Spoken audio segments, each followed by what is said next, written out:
నిర్గమాకాండం 3వ అధ్యాయము 1వ వచనం నుంచి, మోషే మిద్యాను యాజకుడైన యిత్రో అను తన మామ మందను మేపుచు ఆ మందను అరణ్యము అవతల తోలుకొని దేవుని పవిత్రమైన హోరేబునకు వచ్చెను. 2వ వచనం చదువుతారు ఎవరైనా?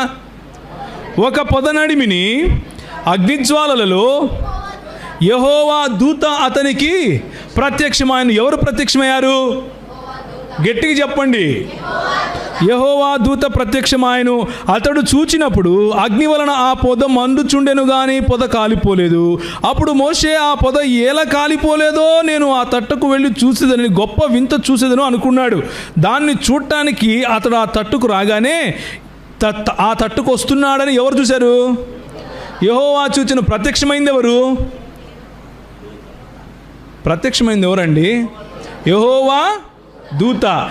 ఇప్పుడు ఆయన తట్టుకు వస్తున్నాడని చూసేది ఎవరు? యెహోవా. దేవుడు ఆ పొద నడిమి నుండి మోషే మోషే అని అతనిని పిలిచాను. ఎవరు పిలిచారు? ఎవరు పిలిచారు? ఆ పొద నడిమి నుండి ఎవరు పిలిచారు? దేవుడు అని రాసిందా లేదా? యెహోవా దూత అంటారేంటి? అక్కడ దేవుడు అని రాసిందా లేదా? దేవుడు పిలిచాడు. దేవుడు పిలిస్తే ఈయనకు వినపడిందా లేదా? మరేంది యేసుప్రభు ఏంది? ఎప్పుడు దేవుని స్వరం వినలేదు మీరు అంటాడు. మీకు అర్థమవుతుందా నేను అడిగే ప్రశ్న? లేదా? ఇది పట్టుకుని చాలామంది అడుగుతారు మిమ్మల్ని, మీ బైబిల్లో ఎన్ని కాంట్రడిక్షన్స్ ఉన్నాయి చూసారా, ఎంత దరిద్రం ఉందో చూసారా, మీరు ఏం రాసుకున్నారో కూడా తెలియదే మీ బైబిల్లో అని ప్రశ్నలు వేస్తారు. మనము 30 సంవత్సరాలు, 20 సంవత్సరాలు, 15 సంవత్సరాలు, కొంతమంది అయితే 60 సంవత్సరాల నుంచి క్రైస్తవులంగానే ఉంటాం. ఎక్కడ వేసిన గొంగలి అక్కడే. ఏసయ ఏసే ఏసే కాలు నచ్చాంది, ఏసయ దీన్ని ముట్టినాయన, ఏసే ఏసే ఏసే కాలు నచ్చాంది, ఏసే చేయి నచ్చాంది, ఏసే తల నచ్చ. ఇదే మన బతుకు. కానీ కొంచెం ముందుకు వెళ్దాం. దేవుడు ఏంటి, ఆయన ఉనికి ఏంటి, ఆయన ప్రత్యక్షతలు ఏంటి, ఆయన యొక్క గొప్పతనం ఏంటి, ఆయన ఔన్నత్యం ఏంటి, ఆయనతో నాకున్న సంబంధం ఏమిటి, నేను ఆయనలో ఏమై ఉన్నాను అన్న విషయాలను మనం పట్టించుకుంటే ఇలాంటి ప్రశ్నలకు చాలా స్పష్టంగా, చాలా సూటిగా మనకు సమాధానాలు దొరికిపోతాయి. అప్పుడు దానిని చూచుటకు అతడు ఆ తట్టు వచ్చుట యెహోవా చూచెను. ఆ తరువాత, నీ పాదముల నుండి నీ చెప్పులు విడువము, నీవు నిలిచియున్న స్థలము పరిశుద్ధ స్థలము అన్న తర్వాత 14వ వచనం చూడండి. అందుకు దేవుడు, అంటే ఇప్పుడు మోషే మాట్లాడుతూ అంటున్నాడు, నువ్వు నన్ను పంపిస్తున్నావు, బాగానే ఉంది, ఎవరు పంపిస్తున్నారు అంటే నేనేం చెప్పాలి, ఎవరి పేరు చెప్పాలి అని అంటే, అందుకు దేవుడు, నేను ఉన్నవాడను అనువాడనై ఉన్నానని మోషేతో చెప్పెను. మరియు ఆయన ఉండునను వాడు మీ యొద్దకు నన్ను పంపెనని నీవు ఇశ్రాయేలీయులతో చెప్పవలెను. మరియు దేవుడు మోషేతో ఇట్లనెను, మీ పితరుల దేవుడైన యెహోవా అనగా అబ్రహాము దేవుడు, ఇస్సాకు దేవుడు, యాకోబు దేవుడు అయిన యెహోవా మీ యొద్దకు నన్ను పంపెనని నీవు ఇశ్రాయేలీయులతో చెప్పు. ఎవరి దేవుడంట? అబ్రహాము దేవుడు, ఇస్సాకు దేవుడు, యాకోబు దేవుడు అని దేవుడు సొంతంగా తన పరిచయం ఇచ్చుకుంటున్నాడు. నేను ఈరోజు ఉదయం మన ప్రోగ్రామ్ అయిపోయిన తర్వాత వెనకాల ఒక బ్రదర్తో కలిస్తే, అన్న మీది బెల్లంపల్లి కదన్నా అన్నాడు. కాదు బాబు, నేను ప్రవీణ్ కుమారే, కానీ బెల్లంపల్లి ప్రవీణ్ కాదు. అర్థమవుతుంది కదా? నేను ప్రవీణ్ కుమారే కానీ బెల్లంపల్లి ప్రవీణ్ కుమారు కాదు. నేను ప్రవీణ్ కుమార్ పగడాల. అలాగే దేవుళ్ళు చాలామంది నువ్వు అనుకోవచ్చు నాయన, కానీ నేను అలాంటి దేవుణ్ణి కాదు. ఏ దేవుణ్ణి? అబ్రహాము దేవుణ్ణి, ఇస్సాకు దేవుణ్ణి, యాకోబు దేవుణ్ణి. దేవుడు తన పరిచయ పత్రికను చూపిస్తున్నాడు. దేవుడు తన ఆధార్ కార్డు చూపిస్తున్నాడు. ఇదిగో ఇది నేను. నువ్వు ఎవరిని పడితే వాడిని ప్రవీణ్ కుమార్ అనుకోబాకు. ప్రవీణ్ కుమార్లు చాలా మంది ఉంటారు నాయన, కానీ నేను వేరు వాళ్ళు వేరు అని చెప్పడం కోసం డిస్టింక్షన్ ప్రభు చూపిస్తున్నాడు. చాలామంది దేవుళ్ళు ప్రజల మనసుల్లో ఉండవచ్చు, కానీ నేను అద్వితీయుడైనటువంటి దేవుణ్ణి. ఏమని చెప్పమన్నాడు? ఇశ్రాయేలు వినుము, నీ దేవుడైన యెహోవా అద్వితీయుడు, ఆయనను పోలినవాడు ఇంకొకడు లేడు, ఆయనను పోలిన దేవుడు ఇంకొకడు లేడు. నువ్వెంత కష్టపడినా నాలాంటి దేవుడిని నువ్వు సృష్టించుకోలేవు. నువ్వు ఆవుని చేసుకోవచ్చు, దూడని చేసుకోవచ్చు, చెట్లను చేసుకోవచ్చు, పాములు చేసుకోవచ్చు, పుట్టలు చేసుకోవచ్చు, నాలాంటి దేవుడిని మాత్రం నువ్వు సృష్టించలేవు. నాలాంటి దేవుణ్ణి మాత్రం నువ్వు ఊహించుకోలేవు. నీ ఊహకు అందని వాణ్ణి. I'm unique. అని చెప్పటం కోసం ఇప్పుడు ఇట్లా చెప్తే నీకు అర్థం కాదు, కానీ ఒక మాట చెప్తా చూడు అని చెప్పి, నేను మీ నాయన మీ అబ్బుండాడే అబ్రహాము దేవుణ్ణి, ఇస్సాకు దేవుణ్ణి, యాకోబు దేవుణ్ణి అని చెప్పి పరిచయం చేసుకున్నాడు. ఇప్పుడు మనం ఈ అబ్రహాముకు, ఇస్సాకుకు, యాకోబుకు అసలు ప్రత్యక్షతలు కనిపించాయా అని చూడాలి. అక్కడేమన్నాడు 5వ అధ్యాయం 2వ వచనంలో మీకా గ్రంథంలో ఏమన్నాడు? పురాతన కాలము నుండి శాశ్వత కాలం తన ప్రత్యక్షతలు చూపిస్తూ వస్తున్నాడు అని అంటే అబ్రహాముకు కూడా కనిపించి ఉండాలి కదా, ప్రత్యక్షత కలిగి ఉండాలి కదా, అవునా కాదా? ఇస్సాకుకు కలిగి ఉండాలి, యాకోబుకు కలిగి ఉండాలి. ఎందుకు? మోషేకి కలిగిన ప్రత్యక్షతలో ఏమని చెప్తున్నాడు? నేను అబ్రహాం దేవుణ్ణి, ఇస్సాకు దేవుణ్ణి, యాకోబు దేవుణ్ణి అంటున్నాడు. ఇప్పుడు అబ్రహాం దగ్గరికి వెళ్దాం. మళ్ళీ 12వ అధ్యాయం మనం ఆల్రెడీ చదివాం. 12వ అధ్యాయంలో అబ్రహాముకు కలిగిన ప్రత్యక్షతను మనం చూసాం. ఆయన మాటను విని ఆయన తన కుటుంబాన్ని తీసుకుని బయలుదేరి వెళ్ళిపోయాడు. అబ్రహాము భార్యల్లో 2వ భార్య అయినటువంటి హాగరుకు కలిగిన ప్రత్యక్షత చూడండి 16వ అధ్యాయంలో. యెహోవా దూత అరణ్యములో నీటి బుగ్గ యొద్ద అనగా ఎవరు కనిపించారు? 7వ వచనం చూడండి, 16వ అధ్యాయం 7వ వచనం. యెహోవా దూత అరణ్యములో నీటి బుగ్గ యొద్ద అనగా షూరు మార్గములో బుగ్గ యొద్ద ఆమెను కనుగొని 9:30 అయిపోయింది. ఇప్పుడు ఎట్లా?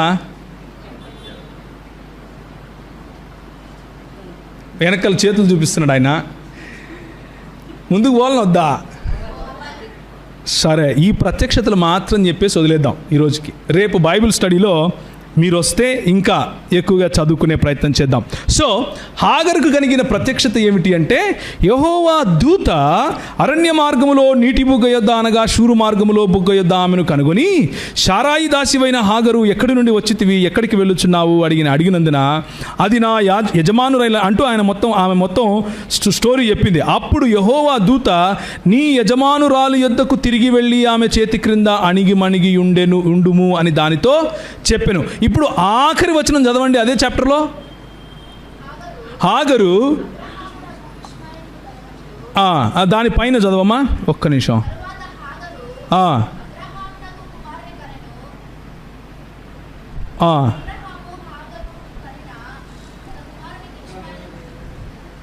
ఒక్క నిమిషం నేనే వెళ్తాను అక్కడికి.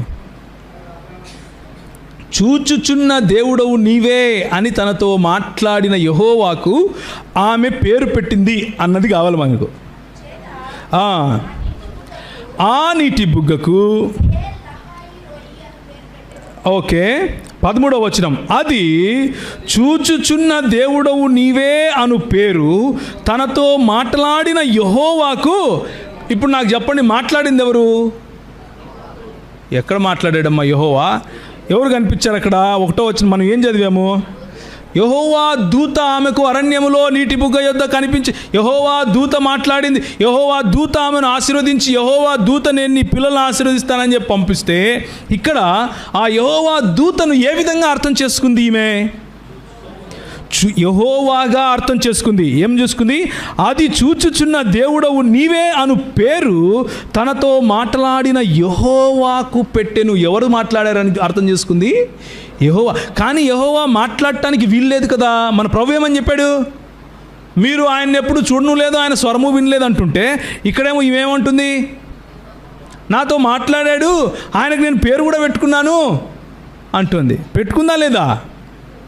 చూచుచున్న దేవుడవు నీవే అను పేరు తనతో మాట్లాడిన యెహోవాకు ఎవరు పెట్టారు? హాగరు పెట్టుకుంది. సో అబ్రహాము జీవితంలో అబ్రహాము కుటుంబంలో ఉన్నటువంటి హాగరుకు కలిగిన ప్రత్యక్షత. ఇప్పుడు 22వ అధ్యాయానికి వెళ్ళండి. 22వ అధ్యాయంలో ఇవన్నీ జరిగిన తర్వాత దేవుడు అబ్రహామును పరిశోధించిన అని ఉంటుంది.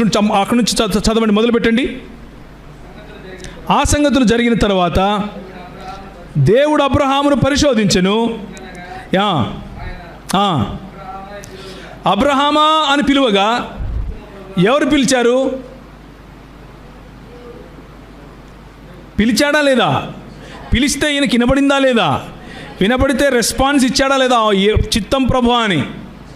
మరి యేసు ప్రభు ఏంటి ఎప్పుడు ఆయన స్వరం వినలేదంటాడు? మీకు అర్థమవుతుందా లేదా నేను అడిగేది? నేను ఎన్ని చూపిస్తానన్నా మీకు ఒక్క మాటతో కొట్టేస్తాడేంటి ఆయన? అసలు మీరు ఇనలేదు పోవా అంటాడేంటి?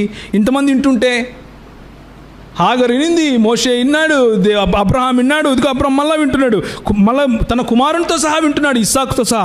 చూడండి, అప్పుడు ఆయన నీకు ఒక్కగానొక్కడైన నీ కుమారుని అనగా నీవు ప్రేమించి ఇస్సాకును తీసుకుని మోరియా దేశమునకు వెళ్ళి అక్కడ నేను నీతో చెప్పవు పర్వతములలో ఒక దాని మీద దహన బలిగా అతనిని ఏం చేయాలంట? అర్పించాలంట. యెహోవా దూత పరలోకములో నుండి 11వ వచనం చూడండి. యెహోవా దూత పరలోకములో నుండి అబ్రహామా అబ్రహామా అని అతనిని పిలుచును. అందుకంతడు చిత్తము ప్రభువా నేను. ఎవరన్నారు చిత్తం ప్రభు అని? దేవుడు పిలిస్తే ఏమన్నాడు? చిత్తం ప్రభు అన్నాడు. ఇప్పుడు ఎవరు పిలుస్తున్నారు? యెహోవా దూత పిలుస్తున్నాడు. యెహోవా దూత పిలిస్తే ఏమంటున్నాడు? చిత్తం ప్రభువా అంటున్నాడు. అప్పుడు ఆయన, ఆ చిన్నవాని మీద నీ చేయి వేయకుము, అతనిని ఏమీ చేయకుము, నీకు ఒక్కగానొక్కడయ్యున్న నీ కుమారుని నాకు ఇదేంటి? దేవునికి అనాలి కదా. నీకొక్కగానొక్కడయ్యున్న నీ కుమారుని దేవునికి అనాలి కదా. ఇక్కడ ఏమంటున్నాడు? నీకొక్కగానొక్కడయ్యున్న నీ కుమారుణ్ణి నాకీయ వెనుదీయలేదు కనుక నీవు దేవునికి నాకీయడానికి వెనుదీయకపోతే దేవునికి భయపడ్డం ఏంటి? నాకు ఇవ్వడానికి నువ్వు వెనుక తీయకపోతే నాకు భయపడుతున్నావు అనాలి, కానీ నాకు ఇవ్వడానికి నువ్వు వెనుదీయలేదు కాబట్టి దేవునికి భయపడుతున్నావు అంటాడేంటి ఈ దూత? మీకు అర్థమవుతుందా నేను మాట్లాడే మాటలు? మీకు అర్థమవుతుంటే నాకు అర్థమైనట్లే, అందుకే అడుగుతున్నా. యెహోవా దూత పరలోకములో నుండి మళ్ళీ అనేది. యెహోవా దూత రెండవ మారు పరలోకములో నుండి అబ్రహామును పిలిచి ఇట్లా నేను, నీ ఒక్కడై ఉన్న నీ కుమారుణ్ణి నాకియ వెనుదీయలేదు గనుక ఈ కార్యము చేసినందున నేను నిన్ను ఆశీర్వదించాల్సింది ఎవరు? 12వ అధ్యాయంలో నేను నిన్ను ఆశీర్వదిస్తాను అని చెప్పింది ఎవరు? ఎవరు చెప్పారండి? దేవుడు. ఇక్కడ ఎవరు ఆశీర్వదిస్తున్నారు? యెహోవా దూత రెండవ మారు పరలోకములో నుండి నేను నిన్ను ఆశీర్వదించి ఆకాశ నక్షత్రముల వలె సముద్ర తీరమందలి ఇసుక వలె నీ సంతానమును నిశ్చయముగా విస్తరింపజేసేదను అంటూ యెహోవా దేవుడు ఇచ్చినటువంటి ఆశీర్వాదాన్ని నేనే ఇచ్చేది నీకు అంటూ యెహోవా దూత మాట్లాడుతూ ఉన్నట్లుగా ఇక్కడ స్పష్టంగా దేవుని వాక్యము. ఇప్పుడు అబ్రహాము ప్రత్యక్షత అయిపోయింది. ఇక్కడ ఇస్సాకు కూడా ఉన్నాడు కదా. ఇస్సాకు అబ్రహాము కలిసి వెళ్ళారు కదా. సో ఇక్కడ చూడండి, అబ్రహాము ఆ చోటికి యెహోవా ఈరే అని పేరు పెట్టెను, అందుచేత యెహోవా పర్వతం మీద చూచుకొనును అని నేటి వరకు చెప్పబడును. యెహోవా ఈరే మాట్లాడిందేమో యెహోవా దూత, ఇమ్మన్నదేమో యెహోవా దేవుడు. ఏం చేయాలో తెలియక యెహోవా ఈరే అని పేరు పెట్టేశాడు ఈయన అనుకుంటారా? అంతే అంటారా? ఆయనకు అర్థం కాలేదంటారా? ఆయనతో మాట్లాడింది, ఆయనను ఇమ్మంది, ఆయనను ఆపింది యెహోవాయే అని గుర్తించాడు కాబట్టే యెహోవాయే చూచుకొనును అని యెహోవా ఈరే అనే పేరు పెట్టాడు. ఇప్పుడు యాకోబు ప్రత్యక్షత చూడండి, 32వ అధ్యాయం. యాకోబు మిక్కిలి భయపడి తొందరపడి ఏశావు ఒక గుంపు మీదికి వచ్చి దానిని హతము చేసిన ఎడల మిగిలిన గుంపు తప్పించుకొని పోవును అనుకొని తనతో ఉన్న జనులను, మందలను, పశువులను, ఒంటెలను 2 గుంపులుగా విభాగించి అప్పుడు యాకోబు, నా తండ్రి అయిన అబ్రహాము దేవా. ఇప్పుడు మళ్ళీ యాకోబు ఇదే ఐడెంటిటీ కార్డ్, ఆధార్ కార్డు వాడుతున్నాడు. ఏమని? నా తండ్రి అయిన అబ్రహాము దేవా, నా తండ్రి అయిన ఇస్సాకు దేవా, నీ దేశమునకు నీ బంధువుల యొద్దకు తిరిగి వెళ్ళుము, నీకు మేలు చేసేదను అని నాతో చెప్పిన యెహోవా అంటూ ప్రార్థన చేస్తున్నాడు. అంటే యాకోబుకు యెహోవా ఎవరో తెలుసు, అవునా కదా? యాకోబుకు యెహోవా ఎవరో తెలుసు. యాకోబుకు అబ్రహాము దేవుడు ఎవరో తెలుసు. యాకోబుకు ఇస్సాకు దేవుడు ఎవరో తెలుసు. ఆ దేవుడు ఇంకెవరో కాదు, యెహోవా అని పేరు పెట్టి మరీ పిలిచి మరీ ప్రార్థన చేస్తున్నాడు. నీవు నీ సేవకునికి చేసిన సమస్తమైన ఉపకారములకు, సమస్తమైన సత్యమునకు అపాత్రుడును. ఎట్లనగా నా చేతికర్రతో మాత్రమే ఈ యోర్దాను నదిని దాటి తిని ఇప్పుడు నేను 2 గుంపులనయ్యాను, పిల్లలతో తల్లితో నన్ను చంపేస్తాడేమో అని భయపడుతూ ఉన్నప్పుడు 24వ వచనానికి వెళ్ళండి. యాకోబు ఒక్కడు మిగిలిపోయాడు. ఈ అనుభవము భయంకరమైన అనుభవం, ఒంటరితనంలో మిగిలిపోయిన అనుభవం. ఒక నరుడు తెల్లవారు వరకు అతనితో పెనుగులాడెను. తాను అతనిని గెలువకుండా చూచి తొడగూటి మీద అతనిని కొట్టెను. అప్పుడు అతడు ఆయనతో పెనుగులాడుట వలన యాకోబు తొడగూడు వసిలెను. ఆయన తెల్లవారుచున్నది గనుక నన్ను పొమ్మనగా అతడు, నీవు నన్ను ఆశీర్వదించితే గాని నిన్ను పోనీయనెను. ఆయన, నీ పేరేమని అడుగగా అతడు యాకోబు అని చెప్పెను. అప్పుడు ఆయన, నీవు దేవునితోనూ మనుష్యులతోనూ పోరాడి గెలిచితివి గనుక ఇక మీదట నీ పేరు. ఆయనతో పోరాడింది ఎవరు? ఎవరు పోరాడారు ఇక్కడ? ఒక నరుడు. ఉందా లేదా? యాకోబు ఒక్కడు మిగిలిపోయెను. ఒక నరుడు తెల్లవారు వరకు అతనితో పెనుగులాడెను. కానీ ఆ నరుడు ఆశీర్వదిస్తూ ఏమంటున్నాడు? నీవు దేవునితోనూ మనుష్యులతోనూ పోరాడి గెలిచావు అని తన్ను తాను ఎవరికి సమానంగా చెప్పుకుంటున్నాడు? దేవునికి సమానంగా చెప్పుకుంటున్నాడు. అందుకు ఆయన, నీవు ఎందు నిమిత్తము నా పేరు అడుగుతివి అని చెప్పి అక్కడి నుంచి ఆయన ఆశీర్వదించి వెళ్ళిపోతే, ఈ ఘటనను యాకోబు ఎలా అర్థం చేసుకున్నాడో చూడండి. యాకోబు, నేను ముఖాముఖిగా దేవుని చూచితిని, ఆయనను నా ప్రాణము దక్కినదని ఆ స్థలమునకు పెనూయేలు అని పేరు పెట్టాను. ఇది పెనూయేలు అనుభవం, ముఖాముఖిగా దేవుణ్ణి చూడటం. ఇదేంటి? ఒక నరుడితో పోరాడి ఈయనేమో దేవుణ్ణి చూశానంటాడేంటి? ఇంతకు అబ్రహాము దేవుడెవరు? ఇస్సాకు దేవుడెవరు? యాకోబు దేవుడెవరు? అబ్రహాము మరియు ఆయన భార్యకేమో ఎలా కనిపించాడు? యెహోవా దూతగా ప్రత్యక్షమయ్యాడు. తన ప్రత్యక్షతలో యెహోవా దూత అన్నటువంటి మాట వాడుకున్నాడు. ఇస్సాకుకు కూడా యెహోవా దూత అన్న మాట వాడుకున్నాడు. ఇప్పుడు యాకోబుకేమో ఒక నరుడు అన్న మాట వాడుతున్నాడు. ఇదే ఆదికాండం 48వ అధ్యాయానికి రండి. అతడు యోసేపును దీవించి, అంటే ఇప్పుడు యాకోబు చనిపోతున్నాడు, ముసలివాడైపోయాడు. తన కుమారుడైన యోసేపును దీవిస్తూ ఈ మాట అంటున్నాడు. నా పితరులైన అబ్రహాము ఇస్సాకులు ఎవని ఎదుట నడుచుచుండిరో ఆ దేవుడు. అంటే మళ్ళా అదే ఆధార్ కార్డు దగ్గరికి వెళ్తున్నాడు. ఏ ఐడెంటిటీ కార్డ్ అది? అబ్రహాము దేవుడు, ఇస్సాకు దేవుడు అన్నటువంటి ఐడెంటిటీ కార్డ్. ఎవరి ఎదుట నడుచుచుండిరో ఆ దేవుడు. నేను పుట్టింది మొదలుకొని నేటి వరకు ఎవడు నన్ను పోషించెనో ఆ దేవుడు అనగా. ఇప్పుడు మళ్ళా చెప్తున్నాడు, నువ్వు మళ్ళా కన్ఫ్యూజ్ అవ్వద్దు బాబు.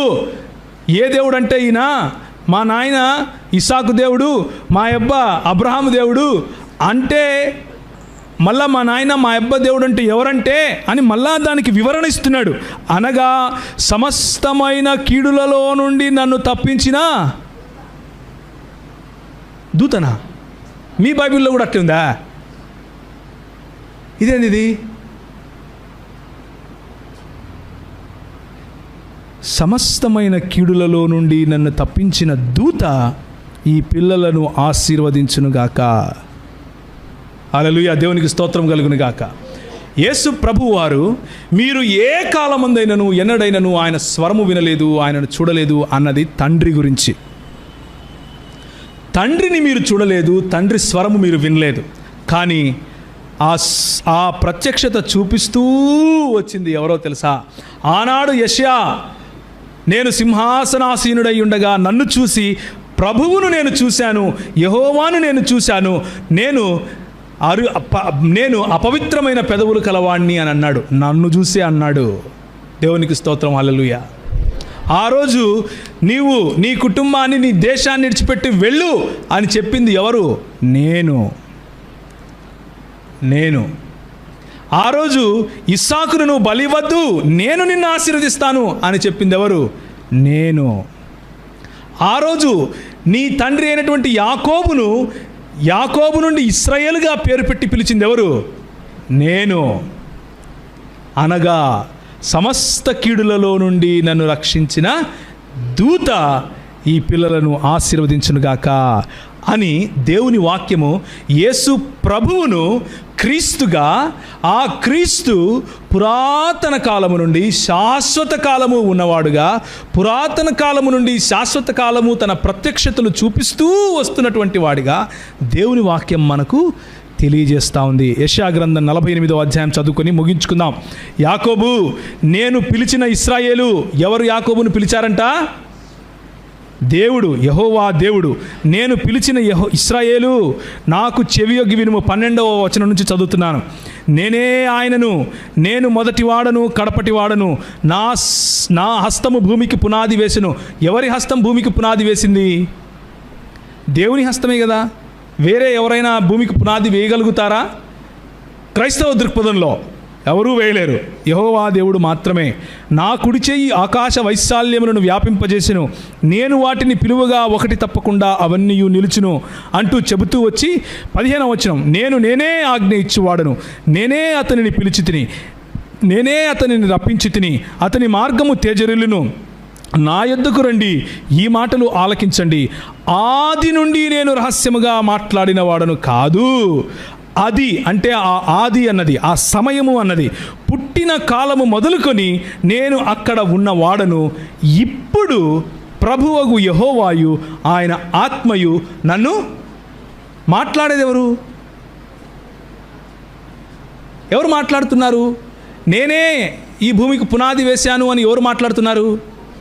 యెహోవా దేవుడు మాట్లాడుతున్నాడు. నేనే యాకోబును పేరు పెట్టి పిలిచాను అని ఎవరు మాట్లాడుతున్నారు? యెహోవా దేవుడు మాట్లాడుతున్నాడు. నా హస్తము భూమికి పునాది వేసింది అంటున్నాడు. ఆకాశ వైశాల్యములను నేనే వ్యాపింపజేశాను అంటున్నాడు.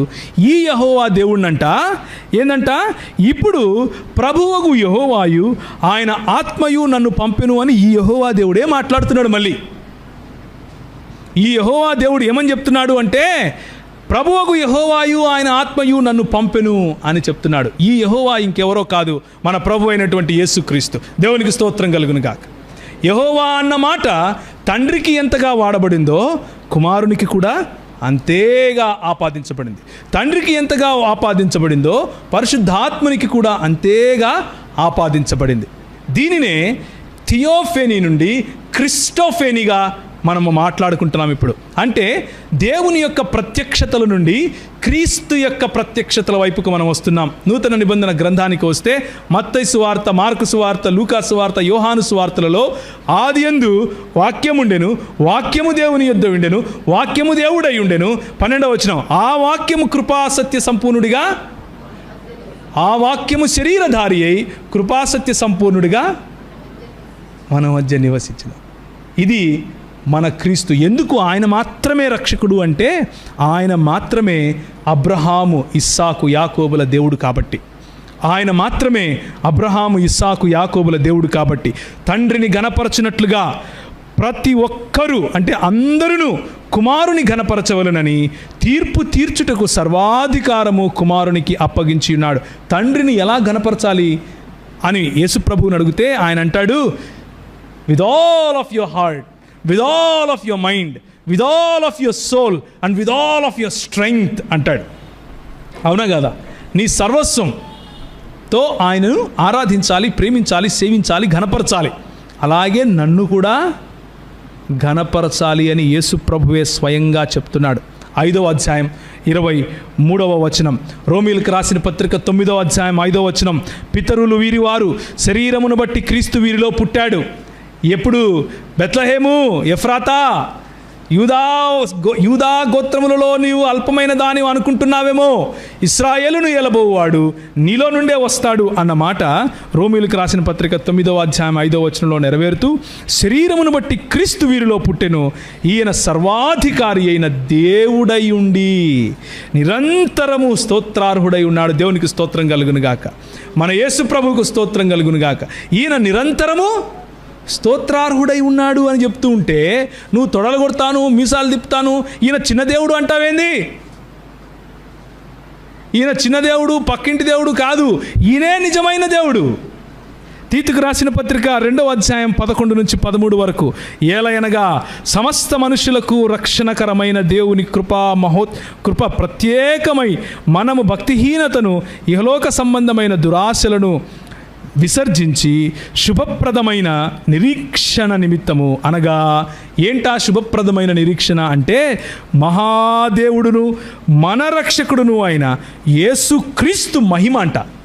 శుభప్రదమైన ఆ నిరీక్షణ ఏమిటి అంటే, మహాదేవుడును మన రక్షకుడును అయిన యేసుక్రీస్తు మహిమ యొక్క ప్రత్యక్షత కొరకు ఎదురు చూచుచు ఇంకా ఆయన ప్రత్యక్షతలు ఇస్తూనే ఉన్నాడు. మీ జీవితంలో ఇవ్వలేదా? నా జీవితంలో ఇవ్వలేదా?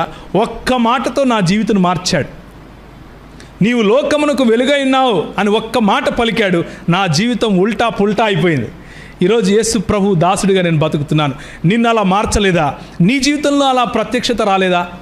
ఆయన ప్రత్యక్షతలు పురాతన కాలము నుండి శాశ్వత కాలము ఆయన చూపిస్తూనే వస్తున్నాడు. నువ్వేమో ఆయన ప్రత్యక్షతలు పక్కన పెట్టి ఆయన ఇచ్చే చాక్లెట్ల కోసం వెతుకుతున్నావు. ఆయన నాకు చాక్లెట్ ఇస్తే చాలు, ఆయన నా తలనొప్పి తీస్తే చాలు, ఆయన నాకు పెళ్లి చేస్తే చాలు, నేను డిగ్రీ పాస్ అయితే చాలు, నాకు కొడుకు పుట్టలేదు, ఎప్పుడూ ఆడపిల్లలే పుడుతున్నారు, యేసు ప్రభువా యేసు ప్రభు. ఆయన ఇచ్చేది ఒక ఎత్తు, ఆయనే బహుమానంగా మన జీవితంలోకి రావటం ఇంకో ఎత్తు. దేవునికి స్తోత్రం కలుగును గాక. మళ్ళీ అందరం లేచి నిలబడి ఒకసారి ఈ వాక్యాన్ని చదువుకొని ముగించుకుందాం. మళ్ళీ ప్రకటన గ్రంథం 5వ అధ్యాయం ఇప్పుడు చదవండి. With all of your heart, నీ హృదయంలో ఉన్న భక్తి, నీ హృదయంలో ఉన్న ఆరాధన ఈ దేవునికి, ఎవరు? పురాతన కాలము నుండి శాశ్వత కాలము ప్రత్యక్షతలు చూపిస్తున్నటువంటి ఈ క్రీస్తు, సోలా క్రిస్తోస్, యేసు క్రీస్తు మాత్రమే మనకు ప్రభువు అని చెప్పటానికి ఈ మాట చదవండి.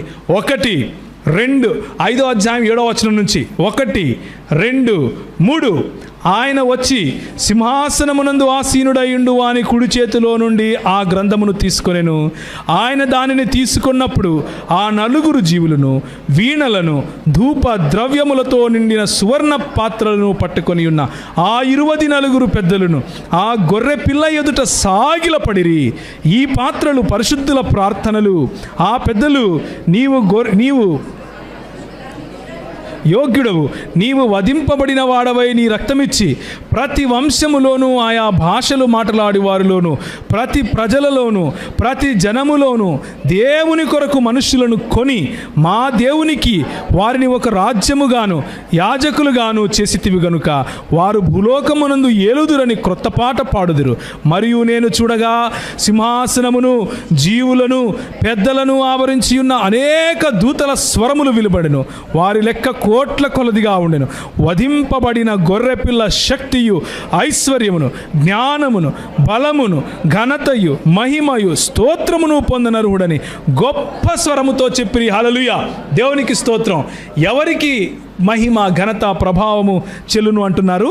వధింపబడిన గొర్రెపిల్ల. నువ్వు ఇక్కడ నుంచి దేవుడిచ్చే ఆ దేవుని రాజ్యములోకి ప్రవేశించిన తర్వాత ఏం చేస్తావో తెలుసా? ఈ వధింపబడిన గొర్రెపిల్లనే ఆయన శక్తిని, ఐశ్వర్యాన్ని, జ్ఞానమును, బలమును, ఘనతను, మహిమను, స్తోత్రమును పొందనర్హుడని ఆరాధిస్తూ ఉంటావు. ఇదే నీ నిత్య జీవం అంటే. ఇదే నీ నిత్య జీవం అంటే. ఆ నిత్య జీవాన్ని కావాలి అనుకుంటే ఇక్కడ కూడా పొందగలవు. రైట్ నౌ ఇక్కడ కూడా ఆయన సన్నిధిని, ఆయన నిత్య జీవాన్ని పొందగలవు.